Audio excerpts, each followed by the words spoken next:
Autism क्या होता है, ऑटिज्म के बच्चे कैसे पहचानेंगे?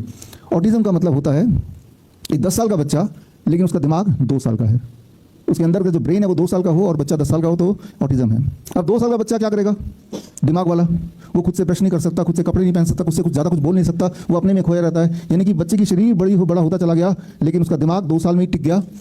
ये है ऑटिज्म, राइट। तो ऑटिज्म मतलब कि बच्चे का बॉडी ग्रो कर रहा है बाकी बच्चों की तरह सामान्य तरीके से, लेकिन उसका ब्रेन ग्रो करना रुक गया है। 1 साल के बाद ही रुक गया है, यानी कि वो बोलना सीखा नहीं तो 10 साल का हो गया लेकिन बोलना भी नहीं आ रहा उसको, क्योंकि ब्रेन तो 1 ही साल का है ना उसका, राइट। अगर 2 साल में रुक गया तो थोड़ा बहुत बोल पाता है, ज़्यादा कुछ नहीं बोल पाता, लेकिन कपड़े वपड़े पहनना वगैरह सीखा नहीं उसने, ब्रश करना सीखा नहीं। 2 साल के अंदर ही उसका ग्रोथ रुक गई, दिमाग का ग्रोथ, इसे कहते हैं ऑटिज्म।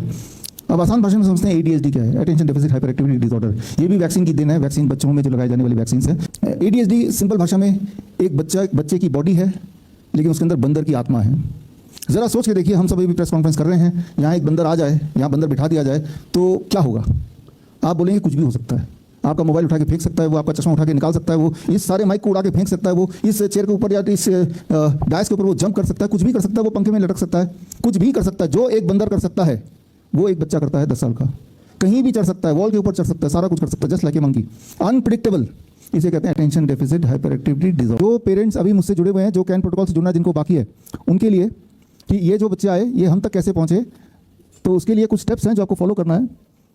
ये किताब है क्योर ऑटिज्म नाउ, जिनके बारे में ये पेरेंट्स बता रहे थे, ये हिंदी में ऑटिज्म से आज़ादी। इसमें बहुत सिंपल स्टेप्स में बताया गया कि किस तरह से घर पे रहते हुए घर के सामान से या गांव में रहते हुए गांव के सामान से हम ठीक हो सकते हैं। साथ में ये कैन ट्रैकर डायरी है, हर दिन ये पेरेंट्स लिखते हैं कि बच्चे को सुबह क्या दिया, दोपहर को क्या दिया, बच्चे में क्या इंप्रूवमेंट है, और वो हमें भेजते हैं हमारे कैन ग्रुप में। और ये एक पोस्टर है जिससे हम उन्हें याद दिलाते हैं 5 डूज एंड डोंट्स। तो ये स्टेप 1 है। ये अमेजन, फ्लिपकार्ट, हर जगह, एप्पल बुक्स, गूगल बुक्स, जो देश के बाहर है वो यहाँ से ले सकते हैं, देश के अंदर जो है वो हमारे वेबसाइट से, अमेजन से, मीशो से, फ्लिपकार्ट से ले सकते हैं। तो ये तो वह पहला स्टेप पेरेंट्स के लिए। दूसरा स्टेप, बुक लेने के बाद ऐसे पेरेंट्स जो मुझे सुन रहे हैं और ये कैन प्रोटोकॉल ज्वाइन करना चाहते हैं तो bishrup.com/autism में जाएंगे, एक फॉर्म भरेंगे, उस फॉर्म में बच्चे के बारे में जो हमने सवाल पूछा उसके जवाब देंगे। बच्चे के करंट स्थिति क्या है, उसके क्या क्या सिम्टम्स हैं, वो सारा कुछ इसमें आ जाएगा। बच्चे का शॉर्ट वीडियो भी आएगा, साथ में कैन ट्रैकर डायरी में कूपन कोड है जो किताब के अंदर है, वो कूपन कोड भी यहाँ भरेंगे।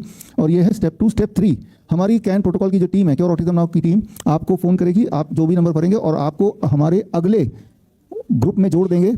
हमारे ग्रुप का नाम है कैन ग्रुप, व्हाट्सएप ग्रुप। एक ग्रुप में 250 से लेकर 350, 400 पेरेंट्स होते हैं, इसी तरह के पेरेंट, ये भी उन्हीं में से हैं। ये तो 18th ग्रुप के थे, अभी 19th ग्रुप चल रहा है ऑलरेडी। और ये जो ग्रुप है ये सारा कुछ बिल्कुल फ्री है, ऑनलाइन करना है हमें। ये पेरेंट्स अभी मिले हैं पहली बार, ऑनलाइन तो मिले थे, this is the first time. तो इस तरह से बच्चे घर में रहते हुए ही ये बड़ी दिखने वाली बीमारी को आसानी से और मुफ्त में वो ठीक कर सकते हैं और ठीक कर रहे हैं।